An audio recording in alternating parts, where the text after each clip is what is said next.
ধান্দায় লেগে যাওয়ার নিন্দা করা হয়েছে। যারা এই দুনিয়ার ধান্দায় দুনিয়ার প্রতি লেগে থেকেছে তাদেরকে তাদের বিষয়ে আল্লাহ তাআলা বলে, একটা পশুর সামনে যদি 10টা পশু যদি জবাই করা হয়, করার পরে যদি ওই মুহূর্তে যদি একটা পাত্রে যদি আপনি পশুর জন্য ভুসি এবং জামনা খোলতে খাওয়ানো হয়, ওই পশু আপনার ওই খাদ্য খাওয়ার জন্য চলে আসবে। আসবে না বলে? কথা বলে আসবে কিনা বলে? ও জানে না যে একটু পরে আমাকে জবাই করা হবে। ওই পশু যে নির্বোধ যে আমাকে একটু পরে জবাই করা হবে, আমার সামনে তো 10টি পশু জবাই করা হয়েছে, তাকে খাদ্য দিলে যে খাদ্য খাওয়ার জন্য পাগল হয়ে যাবে।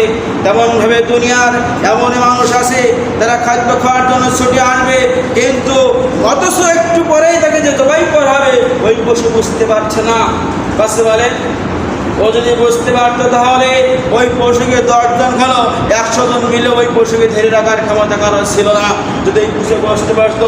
তেমনভাবে দুনিয়ার চোখে মানুষের অবস্থাই এমনই যে মানুষগুলো তাদের সামনে মানুষ মারছে, তার বাপ মারছে, তার ছেলে মারছে, তার মা মরতেছে, তার প্রতিবেশী মরতেছে, নিজের কলিজার টুকরা সন্তান মরতেছে, অন্যকে দাফন করা হচ্ছে, তার সামনে কবর খোঁড়া হচ্ছে, কিন্তু ওই নির্বোধ মুসলমান একটু চিন্তা করছে না ওই কবরের মধ্যে তো আমাকে যেতে হবে, আমাকে যে মরতে হবে, সাদা কাপড়ে যে আমাকে চড়া হবে, একটু ওই পশুর মতন সে ভাবতেছে না।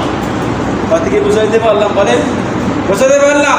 একটু চিন্তা করে না, ওই পশুর মতন তো আমাকেও করবে। পশু জবাই করে পশু যদি বুঝতে পারতো তাহলে আমি কি নির্বোধ মুসলমান?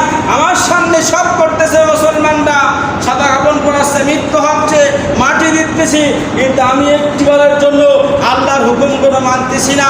আল্লাহ যে আজান নামাজ পড়তেছি না ঠিক মতো, আমরা যে বিধানগুলো দিয়েছে ওয়াজিব বিধান, ফরজ বিধান, আমরা একটু মানতেছি না।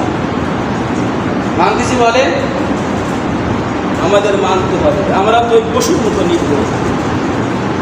এই জন্য ওই পশুর মতো নির্বোধ হওয়া যাবে না। অতি শীঘ্রই বলতে মৃত্যু আখিরাতকে বোঝানো হয়েছে, দুইটি হতে পারে, কারণ মৃত্যুর পরেই মানুষ ভালো মন্দ বুঝতে পারবে। মৃত্যুর পরে মানুষ ভালো মন্দ বুঝতে পারবে যে আমার কাছে কবরের জীবনে কি হবে। মৃত্যু থেকে শুরু করে সব জায়গায় সে বুঝতে পারবে আমার কি হবে, আমার ভালো হবে না খারাপ হবে। 2 নম্বর এখানে শিক্ষা হলো আল্লাহ হাজারো নিয়ামতে মানুষের জন্য দিয়েছে, সে গণনা করে কখনো শেষ করা যাবে বলেন? আল্লাহ যা নিয়ামত দিয়েছেন গণনা করে শেষ করা যাবে? কথা বলেন না, যাবে? কখনোই গণনা করে শেষ করা যাবে না। আল্লাহ